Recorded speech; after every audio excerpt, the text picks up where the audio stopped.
Can someone please explain to me how these people are affording all these kids, especially those living in Southern California in this economy? This is the most common question I get on all my videos as a mom of 6 living in Southern California. I feel like most influencers aren't very honest on how they got to where they are, so I'm going to tell you everything. 1, timing was completely in our favor, and 2, of course, privilege. So both mine and my husband's parents were born and raised in Southern California. Now, both of our families did not have a lot of money, basically came from nothing. And back in the day, living inland in San Diego County wasn't that expensive. Now, a big reason we're able to afford to live here is because of when we bought our house. A big reason we were able to afford our house is because we didn't have any student loans or debt. Let me explain. Both my husband and I, not together at the time of this decision, wanted to go to large Catholic universities. Those are really expensive. My mom sat down with me, showed me the expenses, and said, look, this is what I have saved up for you. I cannot afford for you to go to Notre Dame. But if you go to a local state university, I can afford to get you through that, and you won't have to graduate with any debt. And this was similar for my husband too. But please remember, back then, a local state university was not what it is now. My tuition was $1,500. My living on campus was $600 a month. Yes, this was back in 2006, so $1,500 was worth a little bit more back then, but that was nothing compared to my friends who were going to USD for $30,000 a year. Coincidentally, both my husband and I ended up going to the same local state university. And my husband lived at home the whole time he went to school. So my husband is studying to be a software engineer, gets an internship while in college, which transfers to a job immediately after graduation. That's a big stepping stone right there. So now he has a big boy job with big boy money, and he's still getting to live at home because his parents said,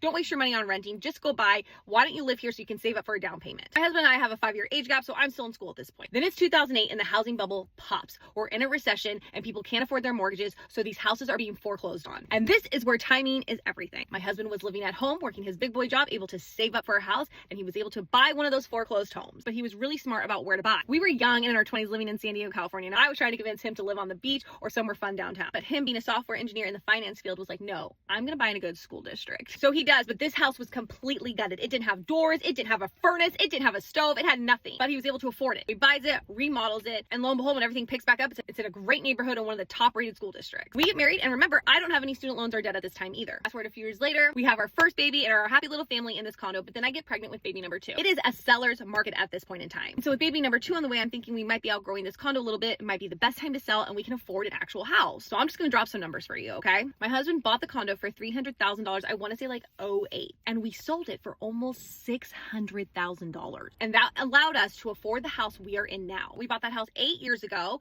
and in that time our businesses have grown, and now we're able to afford a bigger piece of land, which we're building a bigger house on now. But we're only able to do that because we got to start on second base. I don't want to discredit the hard work and the sacrifices and the choices that we made to get here, especially my husband, but we were given opportunities that not many others are given. So keep this in mind next time you're scrolling social media and you think, why can't I do that? You don't know everyone's stories. You don't know the advantages they were given, the opportunities they were given, the choices they made. We all have different journeys.